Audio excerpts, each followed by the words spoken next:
안녕하세요. 사연 읽어주는 남녀입니다. 오늘도 와주셔서 감사드리며 그럼 오늘의 사연 바로 시작하겠습니다. 안녕하세요. 저는 전주에서 두 돌 된 딸아이를 키우고 있는 30대 여성입니다. 2년 만에 파경을 맞은 이유는 남편의 바람도 도박도 아니었어요. 주변엔 저처럼 기가 막힌 이유로 이혼한 사람이 없다 보니 다들 어디 사연이라도 올려보라고 하더라고요. 남편은 요즘 남자들 치곤 다소 가부장적인 면모가 있는 사람이었습니다. 대학 들어가기 전까지 자기 손으로 라면 한번 끓여 먹어본 적 없다는 이야기를 자랑스레 하던 사람이었죠. 그게 왜 놀랄 일인지 인지조차 못하는 모습에 우리 연애는 시작도 전에 끝날 뻔했어요. 잘 되어가던 와중 제가 인연이 아닌 것 같다며 거절하자 끈질기게 들러붙어 진짜 이유가 뭐냐고 따지더라고요. 지영아, 아무래도 이해가 안 돼서 그래.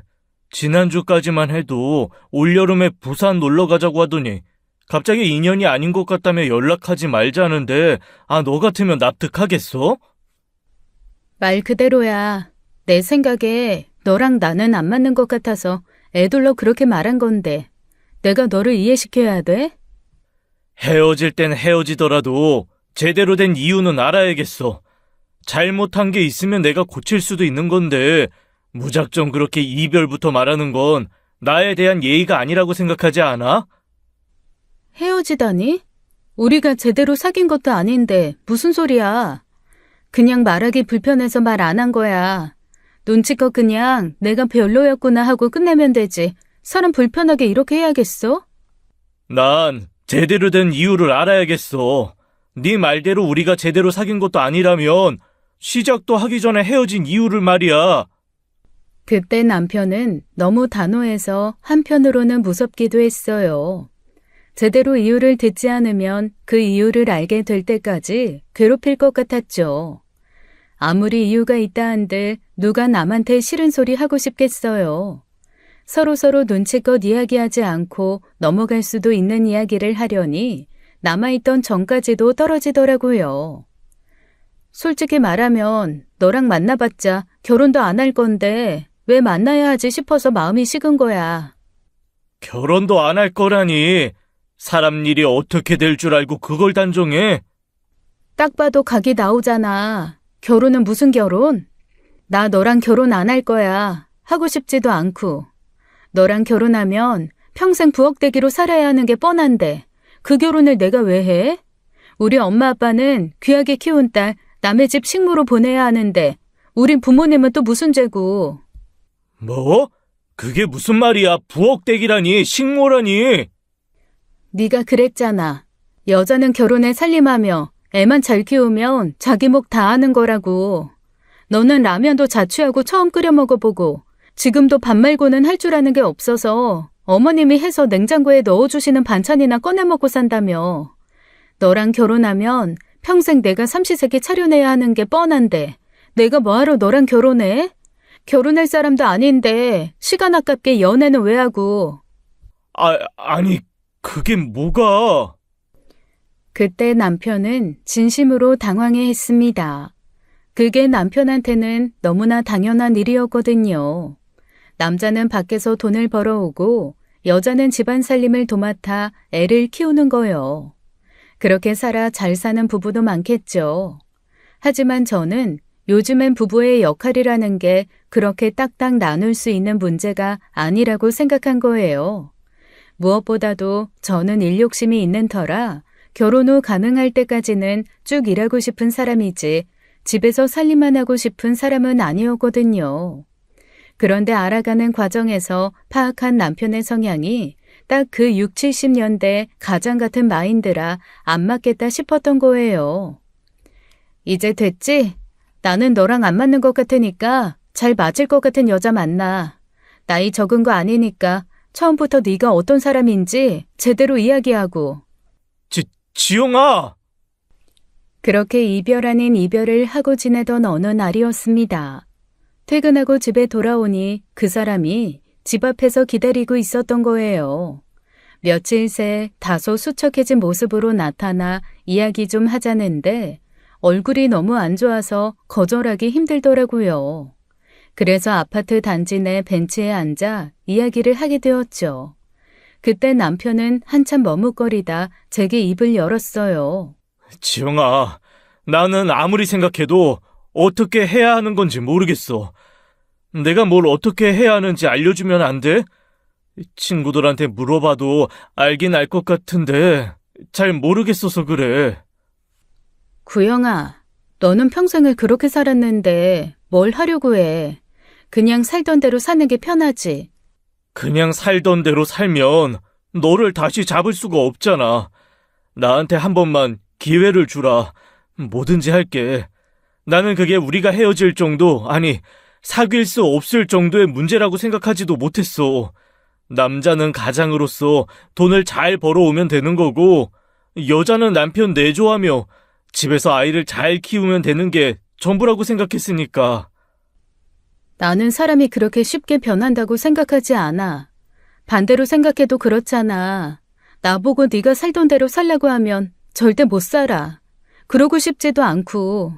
그러니까 그냥 너랑 잘 맞는 사람을 찾아. 그게 제일이라니까. 생각 많이 했어.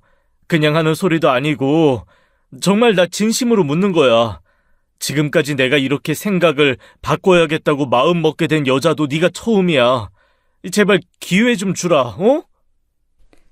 그때 남편은 진심 어린 호소를 했었어요. 솔직히 기대가 없었던 저는 일부러 무리한 조건을 걸었습니다. 라면 말고는 주방에서 해본 일이 없다던 남편에게 한식 조리사 자격증을 따면 사귀어주겠다고 한 거예요. 솔직히 칼도 한번 잡아본 적 없다는 남자가 그렇게까지 할까 싶어서 그냥 던진 말이었죠. 그런데 남편은 한식 자격증을 따오더라고요. 딱 1년만 다른 남자 만나지 말고 기다려달라는 간곡한 부탁에 그 마음만큼은 대단하다 싶어 수락한 것이었습니다. 그런데 1년 만에 자기 집에 초대하더니 7점판과 잡채, 된장찌개를 곁들인 한 상을 준비해 놓은 거예요. 설마 이거 다 네가 한 거야? 그럼 내가 했지 누가 했겠어. 뭐 우렁각시라도 있을까봐? 내가 뭘 했어. 할 수 있다고 했잖아. 나 한식 조리 기능사 땄어. 너가 원하면 중식, 양식도 딸 수 있어.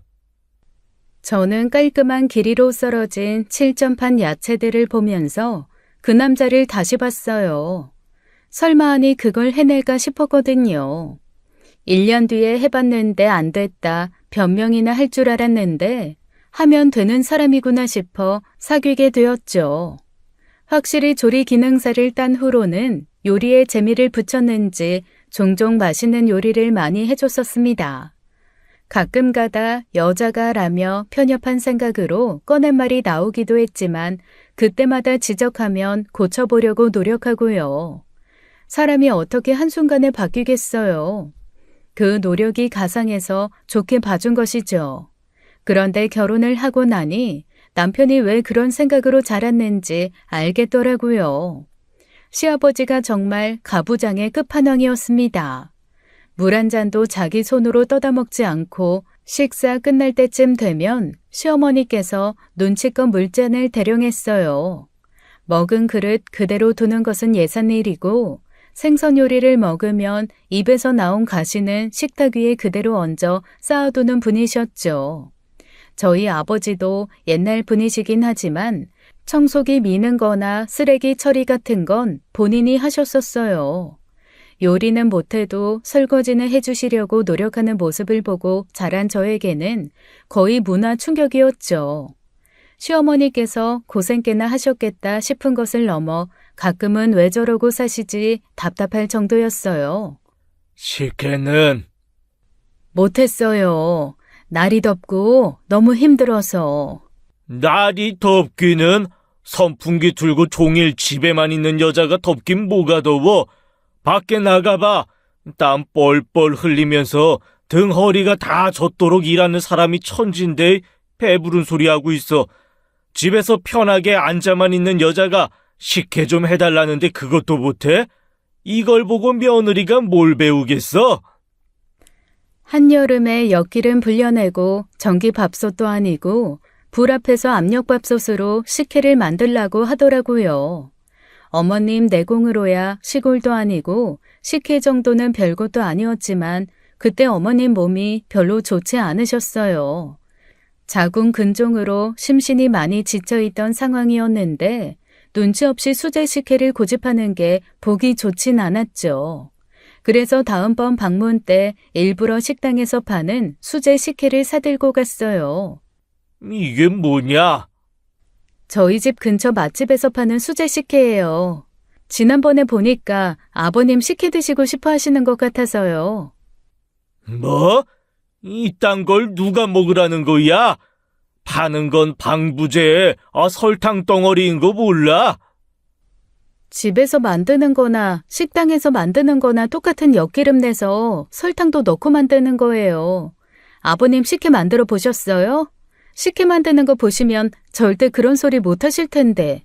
이래서 윗물이 맑아야 아랫물이 맑다고 했지. 당신이 게으름을 피우니까 며느리라는 것도 잔머리를 쓰잖아. 그런 소리를 듣고 마음이 쓰였으면 손수 식혜를 해오지는 못할 망정. 뭐? 사와? 이게 진짜... 시아버지는 갑자기 분을 참지 못하고 제가 사온 식혜를 그대로 싱크대에 다 부어버리셨어요. 그걸 보고 어찌나 충격을 받았는지 기가 막혀 한마디도 하지 못했죠. 옆에 있던 시어머니는 불편한 표정으로 지켜만 보고 있고요. 시아버지가 식혜를 전부 털어내고 빈병을 신경질적으로 집어던지고 가버리자 시어머니가 얼른 그 병을 주워들며 저에게 얼른 집에 가라고 하시더라고요. 같이 저녁 먹기로 해서 어머님이 힘들게 하신 음식이 있었는데 그걸 급하게 싸주시면서요. 어차피 네 시아버지 저 기분으로 나와서 먹지도 않을 거야. 그러니까 집에 가서 챙겨 먹어라. 너 동태전 좋아하길래 넉넉하게 했어. 냉동실에다가 올려놓고 먹고 싶을 때마다 해동해서 먹으면 된다. 그냥 같이 먹어요, 어머니. 아버님 두고 저희끼리 먹으면 되잖아요. 아유, 아니야. 그냥 가. 어머니께서는 생각만 해도 진절머리 난다는 듯 고개를 내저으며 저희 부부를 보내셨습니다. 그 과정에서 남편은 한마디도 하지 않고 소파에 앉아 남일처럼 쳐다보고만 있었어요. 이건 아니다 싶어 돌아오는 길에 속상한 마음에 한마디 했죠. 아버님 해도 너무하신다. 어머니 고생하시는 건 전혀 보이지도 않으신가 봐. 아파서 그러신 걸 아시면서 배려 한 번을 안 해주시고 어머님은 대체 왜 같이 사시는 거야? 우리 엄마 같았으면 내가 진작 이혼시켰어. 뭐? 그럼 우리 아버지도 이혼 당해야 한다는 말이야? 솔직히 어머님이 이혼하자고 하셔도 아버님은 할 말이 없지. 우리 아빠 고생 많이 했어. 가장이라고 엄마 바깥일 한 번도 시킨 적 없고 그저 집에서 살림만 하게 하려고 불철주야 평생을 3교대 일 하셨다고. 모르지. 어머님은 밖에서 일하고 싶으셨을지. 지난번에 여쭤보니까 어머니 뜨개방 다니는 거 좋아하셨다던데 그것도 못 나가게 하셨다며 아버님께서. 그거야 아빠 점심 때문에 그랬지. 그것도 그래. 다 차려진 음식 앉아서 밥 푸고 국 데워서 드시면 될걸. 굳이 어머님 앉혀두고 드시려고 하잖아. 그러니까 어머님은 아파서 식사 안 하시는데도 아버님 밥 먹는 거 쳐다만 보고 있으시고. 그게 뭐야? 지영아, 집집마다 가풍이 다 다른 거야. 우리 집은 우리 집만의 가풍이 있고 너희 집은 너희 집만의 가풍이 있는 거지. 그걸 두고 옳고 그름을 따지면서 시아버지 이혼 당해야 한다고 하는 게 말이 돼? 악법도 법이라 이거구나. 난 악법은 따를 생각 없으니까 알아서 처신해. 글로 약간 다투고 며칠 냉전을 보내기도 했죠. 달라진 사회 분위기 속에서 자란 남편이 시아버지만큼은 아니니 다행이었어요. 노력하려는 모습, 그걸로 시작된 관계라 남편도 자기 아빠 같은 모습을 보여주지 않으려 노력했고요. 무엇보다도 대출받아 마련한 신혼집 원리금을 본인 혼자서는 절대 갚을 수 없으니 그랬겠죠. 아버님처럼 외벌이가 당연한 시대의 집값이 아니었으니까요. 저도 부딪히고 싶지 않은 마음에 최대한 아버님이 하시는 말과 행동은 모른 척 하려고 했습니다. 그런데 시간이 지날수록 어머님도 안 하시는 잔소리를 하시는 거예요. 다른 집은 시어머니와의 고부 갈등에 스트레스 받는다는데 저는 시아버지 때문에 스트레스였어요. 시아버지 사랑은 며느리라는 말은 눈꽃만큼도 들어맞지 않는 분이셨죠. 제사, 연락 문제에 이어 결혼한 지 2달도 안 됐는데 애는 언제 들어서냐고 난리더라고요. 여자가 시집을 왔으면 애부터 갖는 게 본분을 지키는 일이지. 아직도 임신을 못했는데 넌 뭐가 그렇게 매번 당당하냐? 아이 계획은 구영 씨랑 충분히 상의하고 결정한 일이에요. 당장 집 원리금 때문이라도 구영 씨 혼자서는 무리고요. 제가 일할 수 있을 만큼 일해야 구영 씨도 덜 힘든 거예요. 집값 때문이라고 하면 결혼할 때 한 푼도 지원해 준 게 없으니 혼자서 들리지도 않을 말로 구시렁거립니다. 재산이 없는 것도 아닌데 아버님께서 대놓고 자긴 나중에 하는 거 봐서 물려줄 거라고 하셨었거든요. 어머님이 자식들 덜 고생하게 조금이라도 좀 보태주자고 하는데도 1,000원 한 장 벌어와 본 적 없는 여편네가 쉰소리한다며 며느리 앞에서 무안을 주고요. 그런 일이 잦다 보니 솔직히 시댁 방문하는 게 너무 싫었어요. 참다 도저히 못 참아주겠다 싶어 남편에게 이혼 얘기를 꺼내고 나서야 발길을 좀 줄일 수 있었죠. 그러다 결혼한 지 1년째에 아이를 갖게 되었습니다. 처음 임신 사실을 알렸을 때 아버님께서 처음 한 소리가 이거였어요. 아들이냐? 아직 모르죠. 아들이어야 할 거다. 첫애는 자고로 아들이어야지. 애초에 시아버님 캐릭터가 있으니 장손 원하신다는 건 예상했지만 그게 겪어보지 않으면 또 대단한 스트레스더라고요. 갈 때마다 아들이냐 딸이냐 묻는 게 인사였으니 첫 손주가 딸이라는 소식에 얼마나 실망하셨겠어요. 대놓고 언짢다는 기색을 내비치며 첫애가 나오지도 않았는데 너무 터울지지 않게 바로 둘째 가지라는 말씀도 하셨죠. 아버님, 좀 서운해요. 그래도 첫 손주인데 딸이라는 이유로 별로 반기지도 않으시고. 그러게 누가 딸가지래? 아들이 먼저 태어나야 집안의 기둥이 먼저 서는 거야. 봐라, 우리 집도 구영이 먼저 태어나니 태연이 그게 오빠 말도 잘 듣고 집안 서열이 바로 서지. 저희 집에선 제가 첫째인데 저희 집 분위기 좋아요. 제 남동생도 저 잘 따르고 지금 대기업 다니면서 잘 살고요. 그렇게 말 한마디를 안 지고 하고 싶은 말 다 하는 게 제가 그 집에서 버티는 방법이었습니다. 그렇게라도 하지 않으면 일절 시댁 방문을 하지 않겠다고 하니 남편도 어쩔 수 없이 눈 감아 주었어요.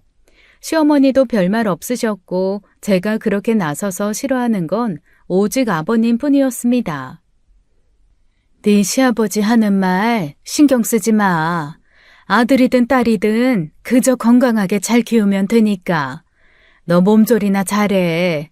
먹고 싶은 거 있으면 구영이한테 뭐든 사다 달라고 하고. 이참에 부려먹는 거야. 아버님 하시는 거 보니까 어머님은 뭐 부려먹지도 못하셨겠는데요, 뭐. 나야 뭐 그땐 다 그러고 살았으니까. 얼마나 좋은 세상이니. 구영이도 보고 자란 게 있어서 네 시아버지 같으면 어쩌나 걱정했는데 그래도 너 만나서 많이 변한 것 같아서 다행이다 싶어. 적어도 제 아버지 같은 이유로 와이프 고생시킬 일은 없을 테니까. 어머님한테만 드리는 말씀인데 사실 구영 씨도 멀긴 멀었어요. 이래서 보고 자란 게 중요하긴 한가 봐요. 그래도 많이 노력하려고 하고 저희 애가 또 딸이라고 하니까 더 안 그러려고 해서 다행이다 싶어요. 그래, 정말 우리 아들은 너 만나서 참 다행이야. 애도 꼭 너처럼 하고 싶은 말 다 하고 살게 키워라. 나는 내 딸을 그렇게 못 키워서 지금도 그게 한이야. 태연이 저거 지 아빠가 한마디 하면 마음속에 그걸 다 담아두고 살아서 그런지 단단한 돌이 됐더라. 그러니 지금도 부녀 사이가 저 모양이지. 시어머니께서는 본인이 그렇게 살아온 세월 때문에 아가씨가 고통받는 것 같아 미안해하셨어요. 어떻게 저렇게 여리신 분이 아버님 같은 분과 살았을까 싶다가도 저렇게 마음이 약하니 아버님을 다 받아주고 사셨구나 싶었죠. 그렇게 출산을 앞둔 어느 날이었습니다. 아버님께서 저녁 먹으러 오라시기에 출산 전 마지막 방문이다 생각하고 갔어요. 지금까지와는 비교도 할 수 없던 핵폭탄 같은 문제가 터질 줄도 모르고요. 가면 늘 하던 말씀이 아들을 낳으면 뭐가 좋고 아들을 낳아야 뭐가 어떻고 그런 소리라 또 그런 말이나 할 줄 알았는데 그게 아니더라고요. 용한 스님한테 가서 애 이름 지어왔으니 애 태어나거든 이걸로 해라. 네? 이름이요? 아버님, 아이 이름은 저희가 생각해둔 게 있어요. 애 이름 그렇게 짓는 거 아니야. 어른들이 다 좋은 뜻을 담아서 애한테 복이 되고 길이 되는 이름 지어주는 거다. 너도 엄마면 자식한테 좋은 일이다 하며 받았어. 또 막무가내로 저러시는구나 싶어 마음이 꾹 다치더라고요. 말해봐야 입만 아프지 싶어 대충 대꾸하다 아버님께서 주신 이름을 보던 저희는 뜨악하고 말았습니다. 아버님께서 첫 손녀를 위해 지어주신 이름은 바로 춘내였어요. 제가 지금 꿈을 꾸나 싶어 눈꺼풀에 힘을 주고 몇 번을 봐도 봄 춘에 올 내자를 쓴 춘내더라고요. 순간 너무 기가 막혀 입이 떡 벌어졌어요. 요즘 세상에 여자의 이름에 춘을 넣는 부모가 어딨어요. 하윤, 서윤, 서아, 지유 이런 이름을 쓰는 시대예요. 이름도 시대에 따라 유행과 추구하는 바가 달라지는 건데 아버님 세대나 쓸 법한 이름을 가져오셨으니 너무 황당했습니다. 아버님, 춘내라뇨. 세상에 지금 태어나는 애한테 이런 이름 지어주는 부모가 어디겠어요. 남들이 다 욕해요. 뭐? 이런 이름? 이 이름이 뭐가 어때서?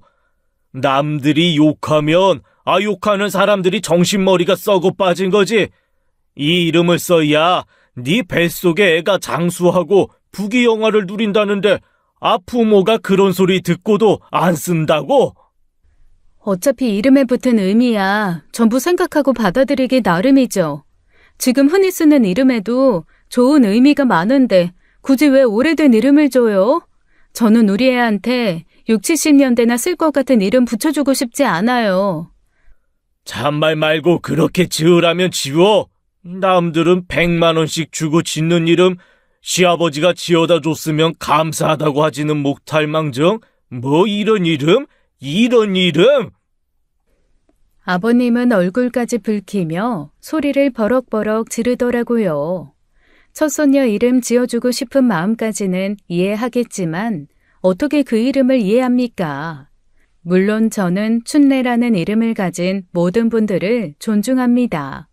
하지만 부모가 자식한테 지어주고 싶은 이름이 따로 있잖아요.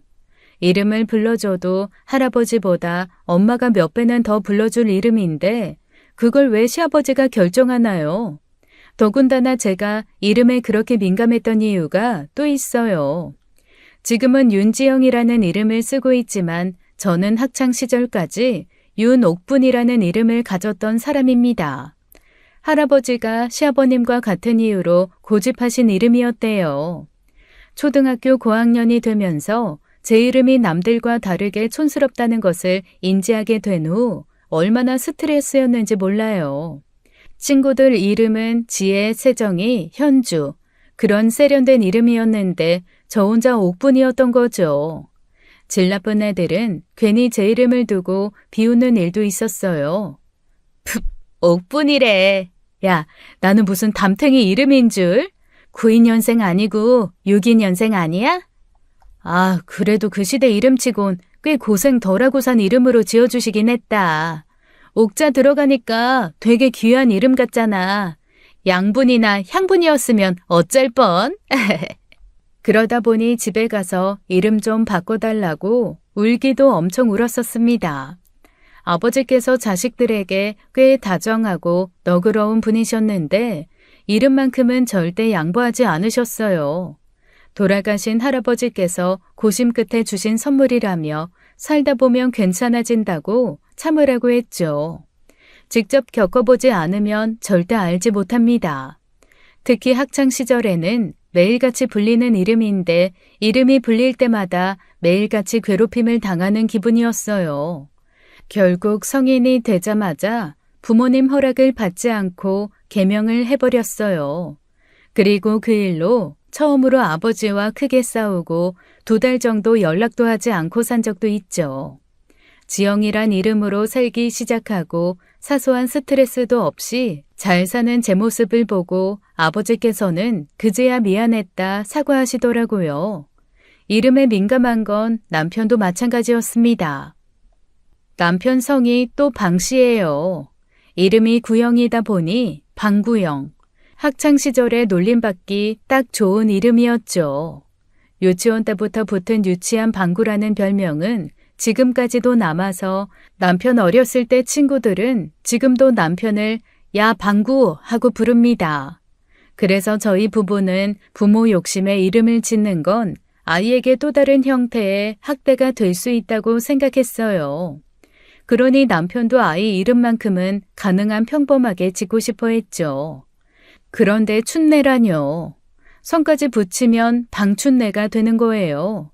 여자애한테 그렇게 드센 느낌의 이름을 주면 학창시절에 괴로워지는 건 불보듯 뻔한 일이었습니다.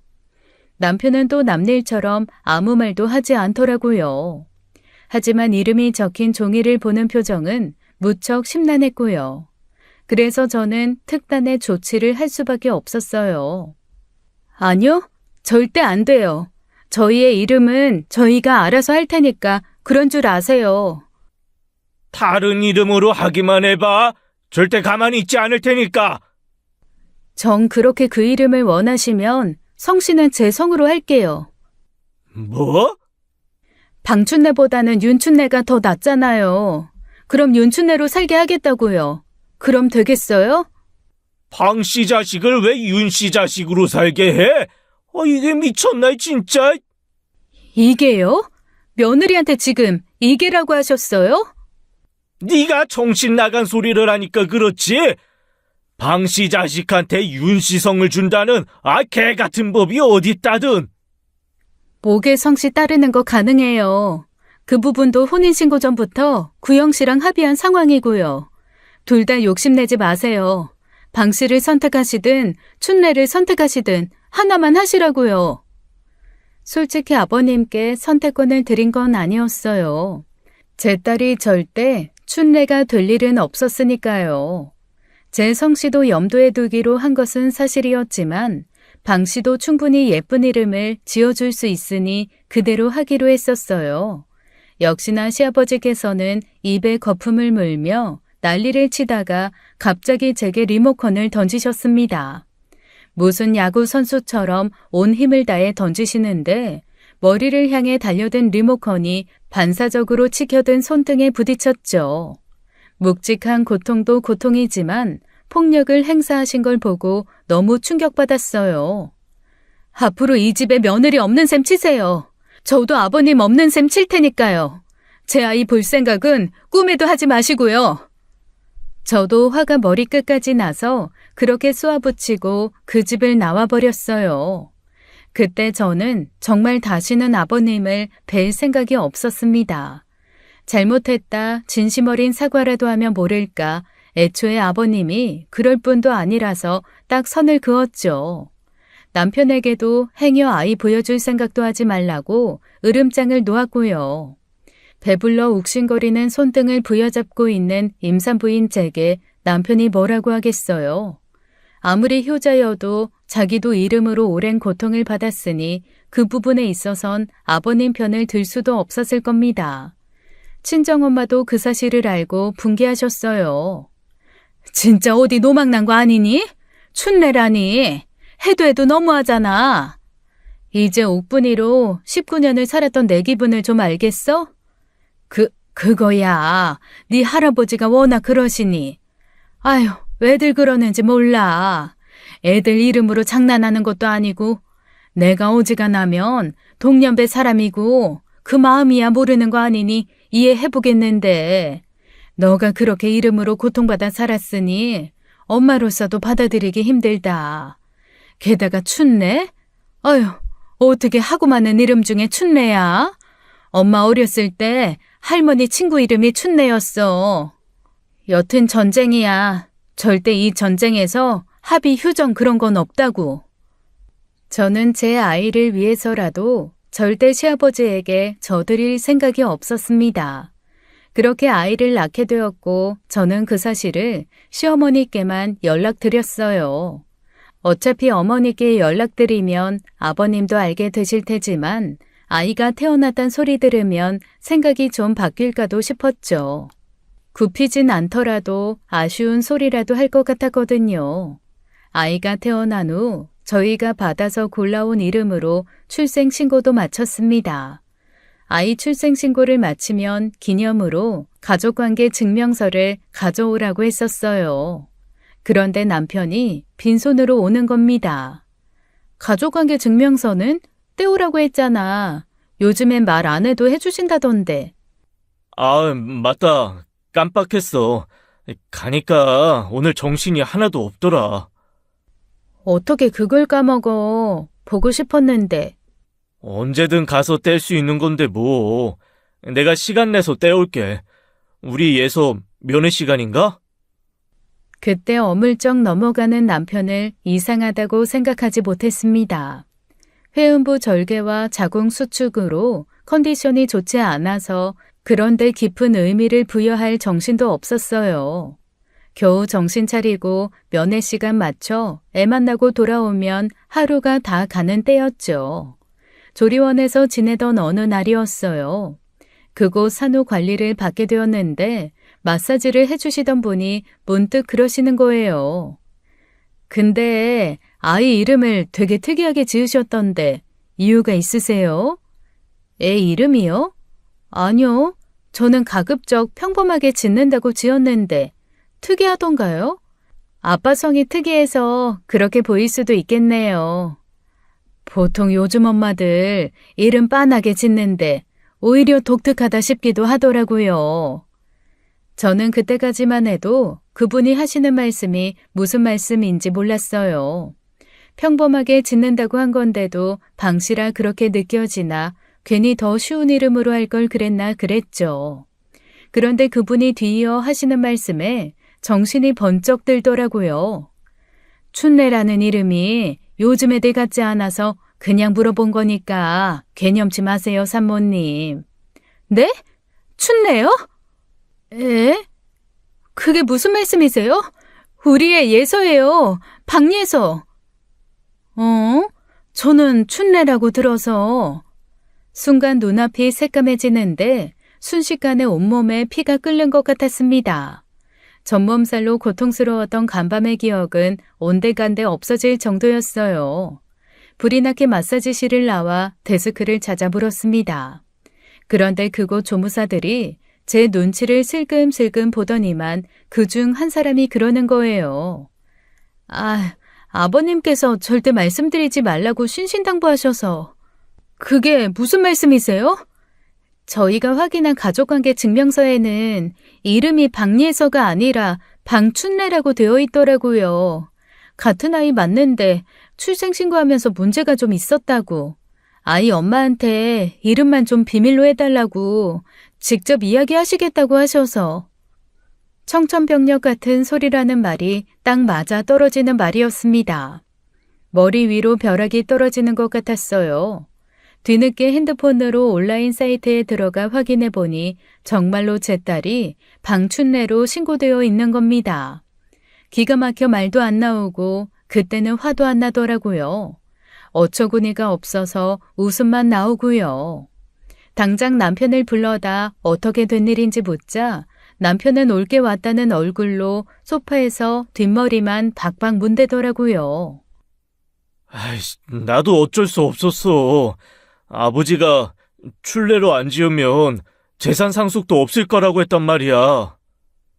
뭐? 지금 그게 말이 된다고 생각해?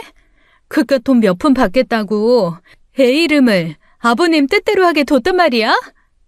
돈 몇 푼이라니. 우리 매달 원리금만 해도 얼마고 당신도 다시 복귀할 때까지 빠듯하잖아. 장모님이 애 봐주시면 아무리 장모님이라도 애 봐드리는 돈도 드려야 하고 이제 하나부터 열까지 돈인데. 그런 각오도 안 하고 애 갖자고 했어? 내가 다 감당할 수 있겠냐고 했을 때 할 수 있다며. 당신만 믿으라고 했잖아. 그때는 그렇게 현실적으로 생각하진 못했지. 그때 아빠가 이름만 그렇게 지으면 바로 돈 주시겠다고 하시는데 어떤 사람이 거기에 안 넘어가?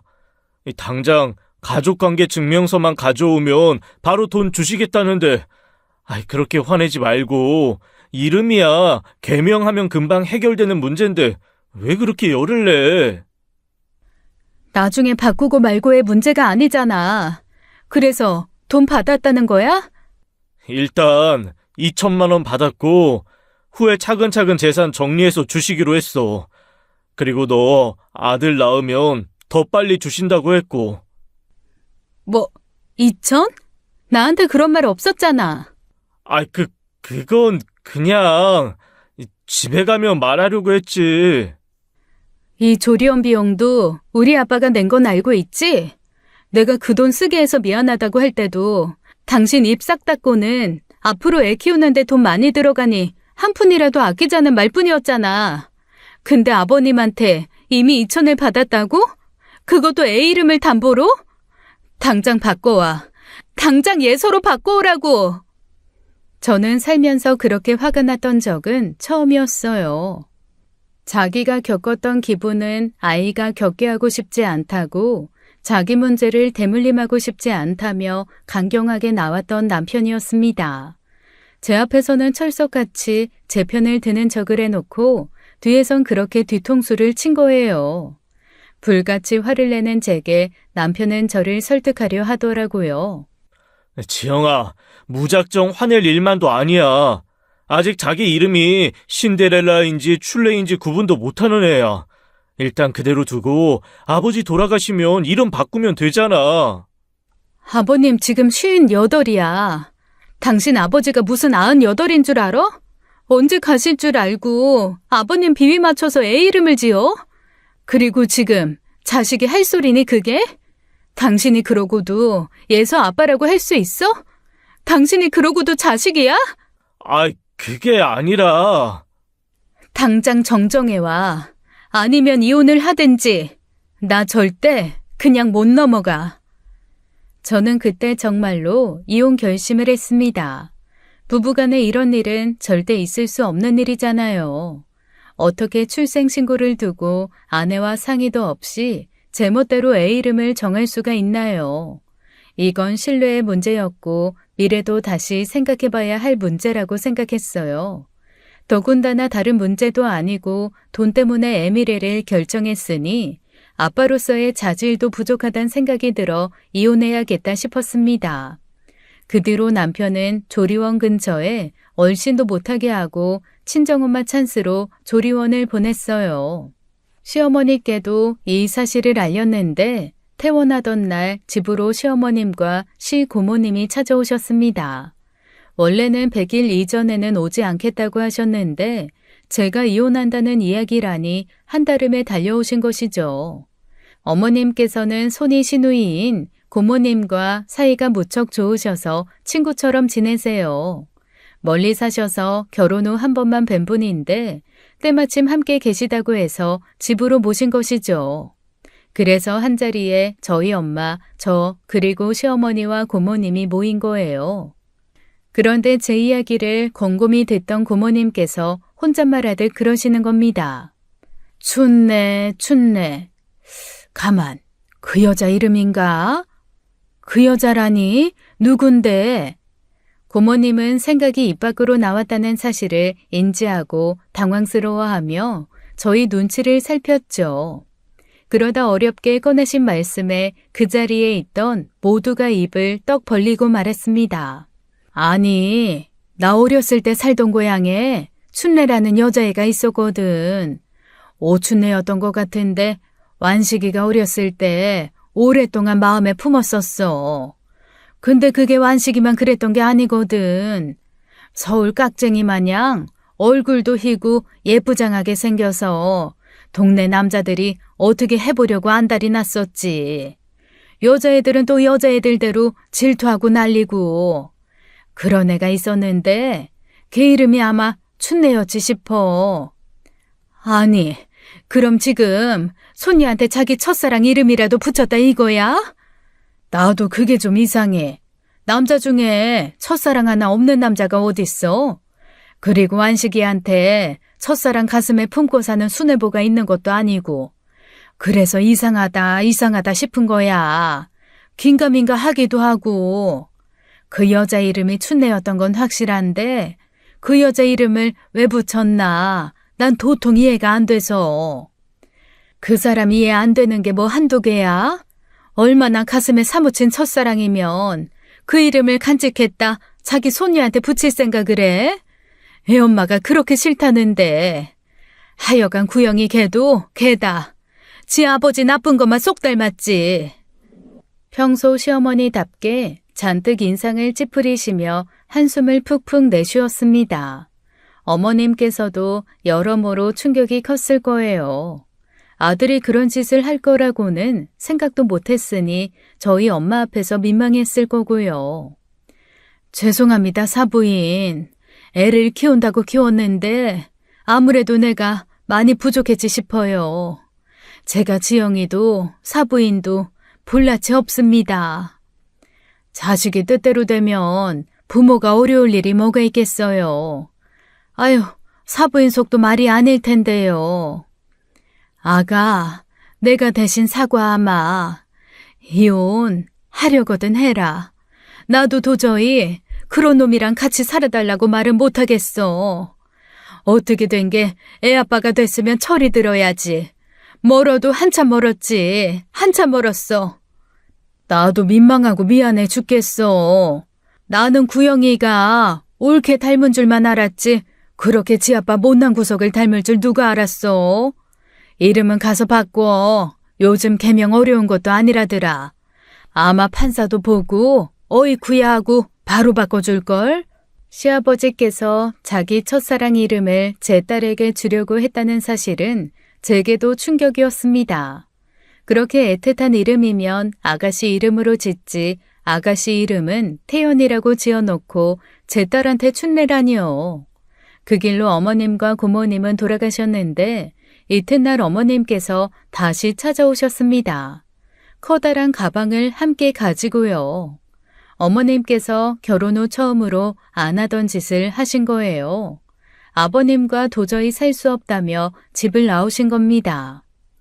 미안해, 지영아. 당분간은 여기서 좀 지내야 할 것 같아. 그런 소리 마세요. 제가 오시라고 한 거잖아요. 아버님이랑 많이 싸우셨어요? 싸우기는 나 혼자 꽥 내지르고 나왔지. 평생에 여기 가슴에 꽉 막혔던 게 반은 나온 것 같아. 아주 그동안 쌓였던 말 다 하고 왔거든. 그래서요? 아버님은 뭘 하셔요? 뭐라고 하긴 노망 났냐 미쳤냐 그러고 아무 말도 못하지. 그것도 하던 사람이 해야 대꾸를 하지. 나 같은 사람이 아니 그 사람도 얼마나 당황했겠어. 잘하셨어요. 할 말은 하고 살아야지. 왜 아무 말도 못하고 사세요. 나한테 하는 건 100번 1000번도 살아. 내 가슴에 흉이야. 굳은 살 100이면 그만이다. 근데 너나 예서한테 하는 거 보고 이건 아니지 싶었어. 내가 그렇게 참고만 살아 구영이도 저러고 자라나 싶어서 너한테도 예서한테도 너무 미안해.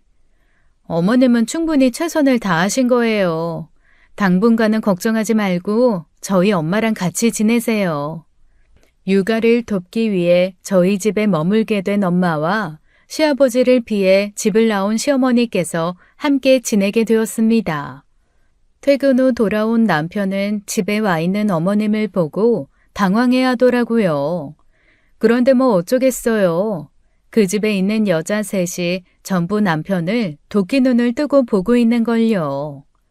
개명 신청했어? 아이, 엄마까지 왜 그래? 조금만 기다려줘. 내가 해결한다니까. 아, 그걸 아직도 안 했어? 너 진짜 이혼해야 정신 차릴 거야? 당장 개명하고 지영이 앞에서 무릎을 꿇고 빌어도 모자랄 판이야. 너가 지금 무슨 짓을 한 건 줄 알아? 이름 문제는 아무것도 아니야. 넌 지금 애 키우는 데 있어서 부부간에 해서는 안 될 짓을 한 거라고. 그렇게 신뢰가 없는 사람하고 누가 살겠다고 하겠어, 응? 내가 정말 사부인 앞에서 창피해 죽겠다. 내가 널 잘못 키웠지. 이게 다 내 업이야, 업!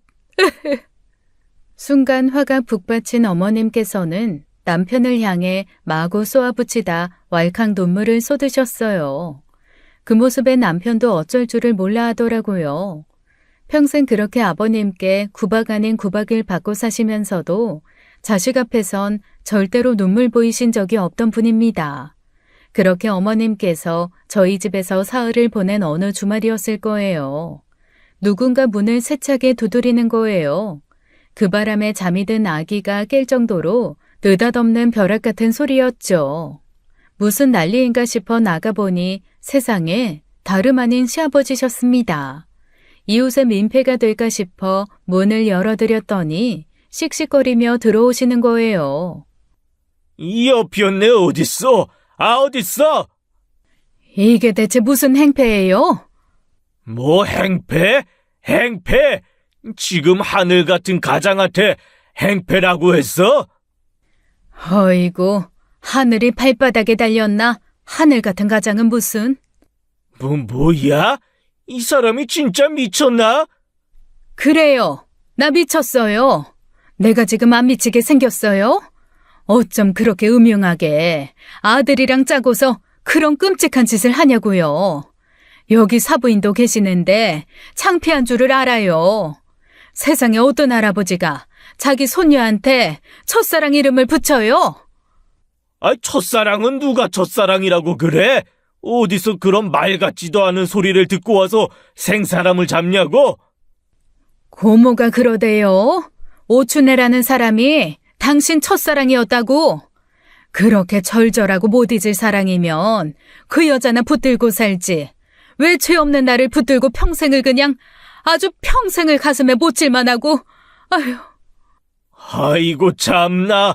첫사랑은 무슨 첫사랑. 아, 제 아들 가지라고 지은 이름인데. 당신 첫사랑 이름이 애들 아들 갖는 거랑 무슨 상관이에요? 아버님은 시뻘개진 얼굴로 변명이라고 둘러대기 시작했습니다. 그런데 그 변명에 그 자리에 있던 모두, 심지어 남편까지도 놀라서 할 말을 잃고 말았어요. 오출래, 걔네 아버지가 누나만 7인 집의 막둥이였어.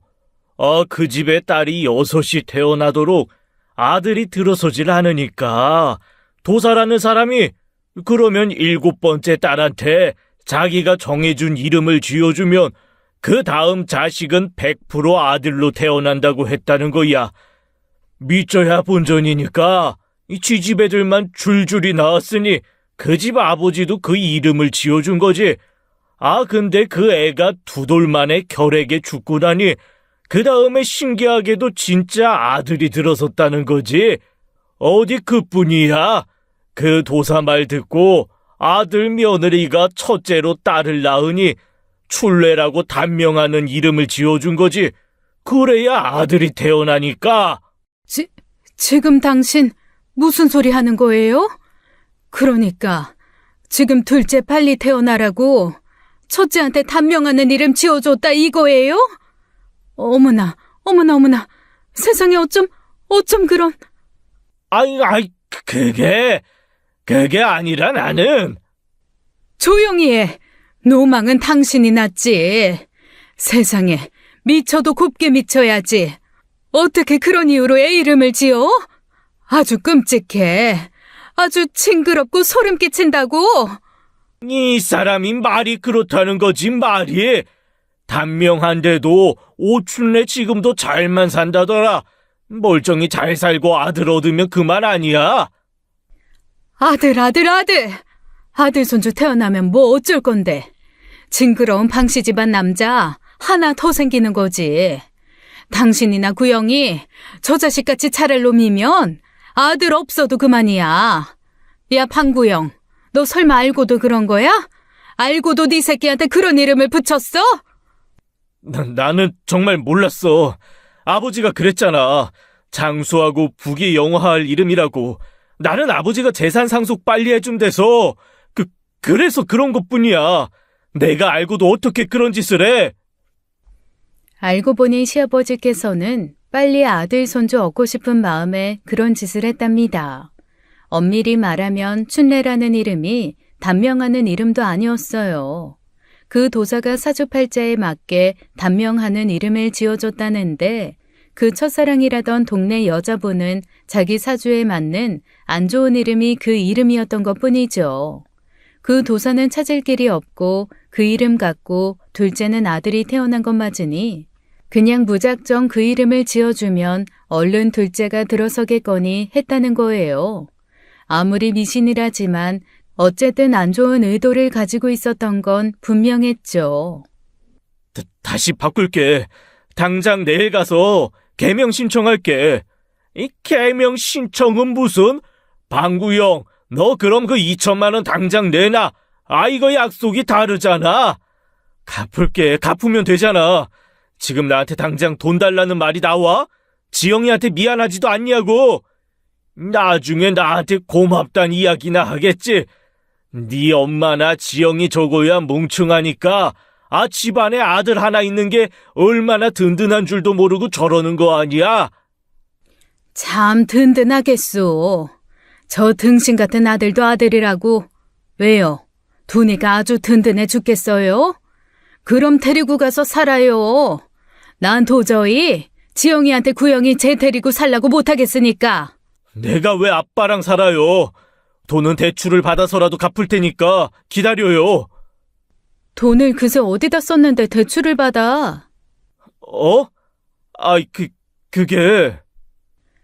조리원비도 못 낼 만큼 빠듯하게 살아야 한다더니 그 돈을 어디에 썼길래 대출을 받았냐고.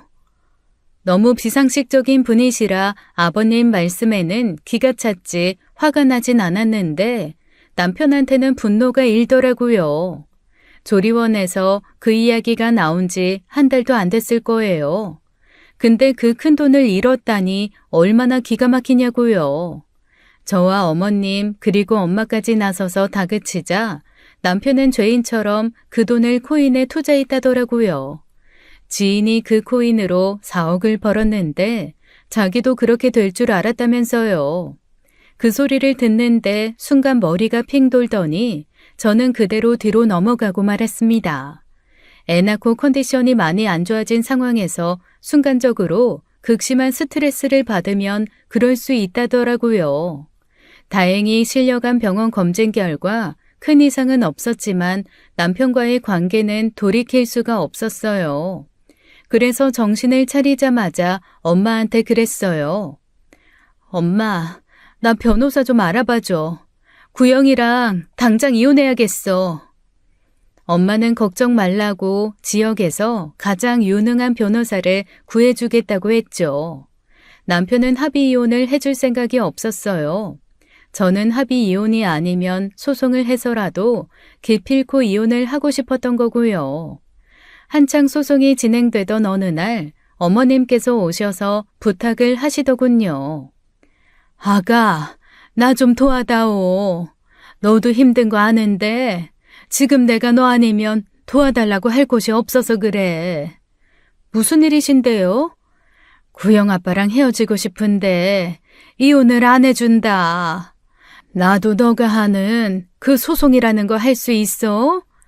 그럼요. 할 수 있죠, 어머니. 정말 이혼하시게요? 해야지.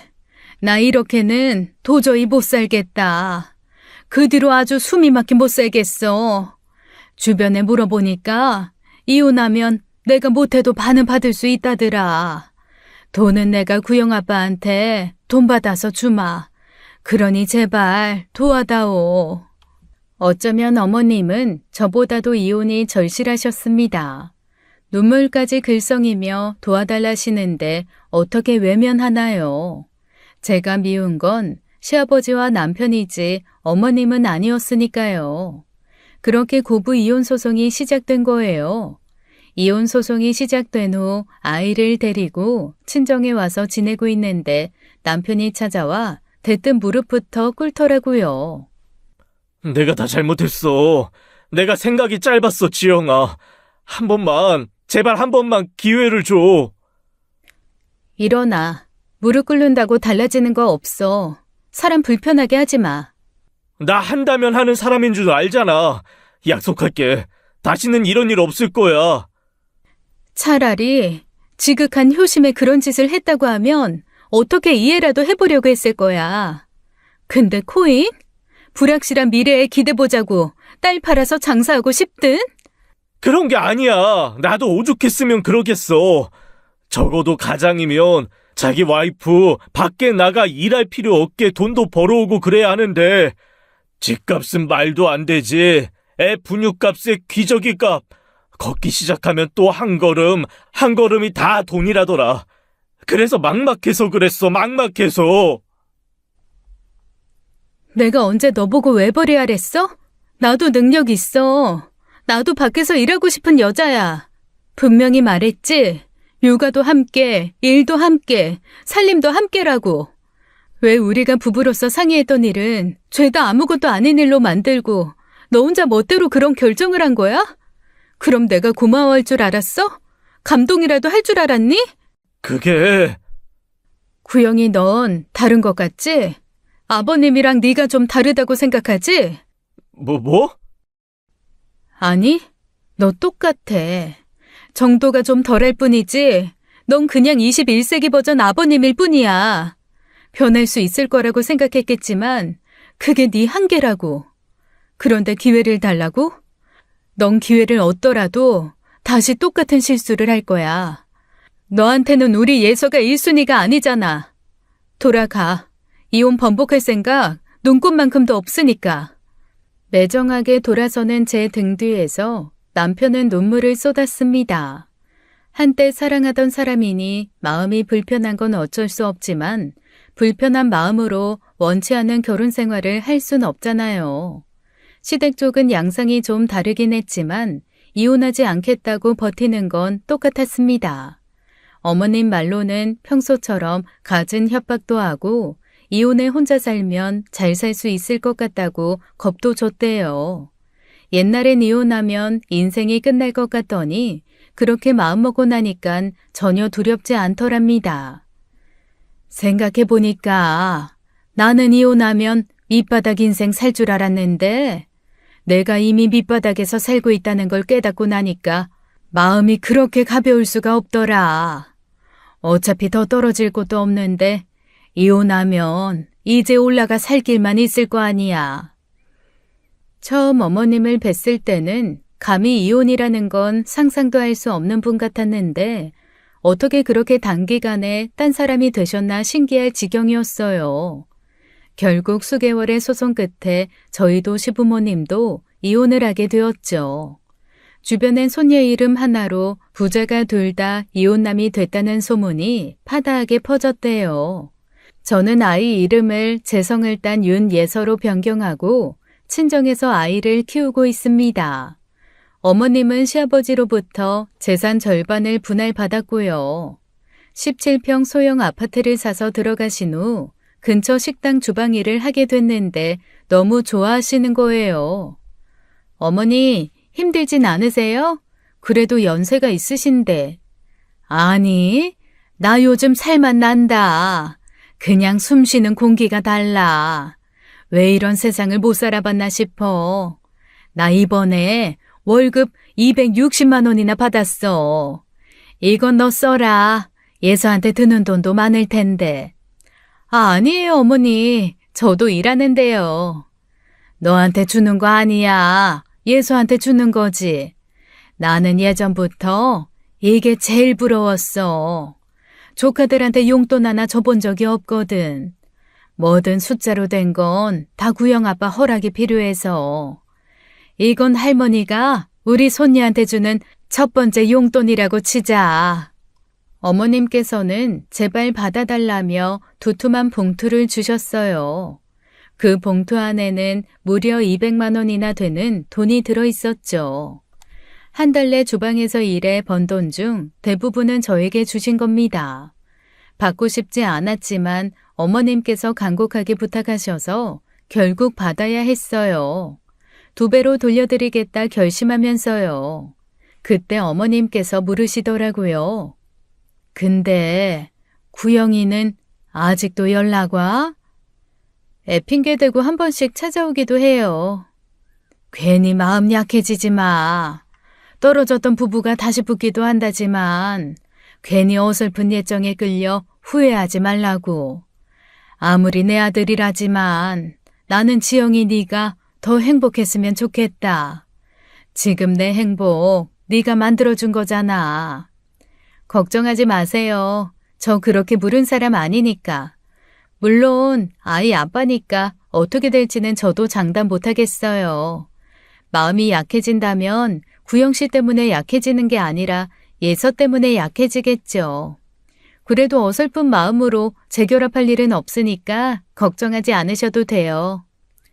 제가 여지를 둔 건 연애 때 남편이 생각나서일 거예요. 그래도 정신을 차리면 제대로 이해하고 노력해주는 그 모습이요. 아직 제 마음이 허락되지 않는 걸 보면 그 사람에게 아직 충분한 반성의 시간이 되지 않았다는 생각에서일 겁니다.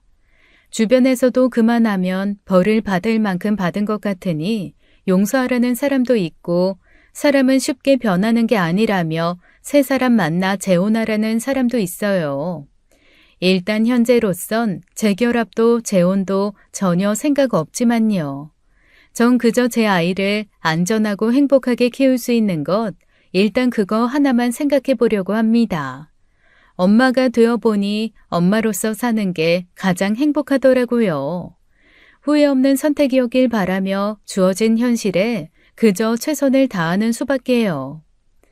지금까지 사연 읽어주는 남녀였습니다. 끝까지 시청해주신 여러분 감사드리며 저희는 다음 사연으로 돌아올게요. 감사합니다.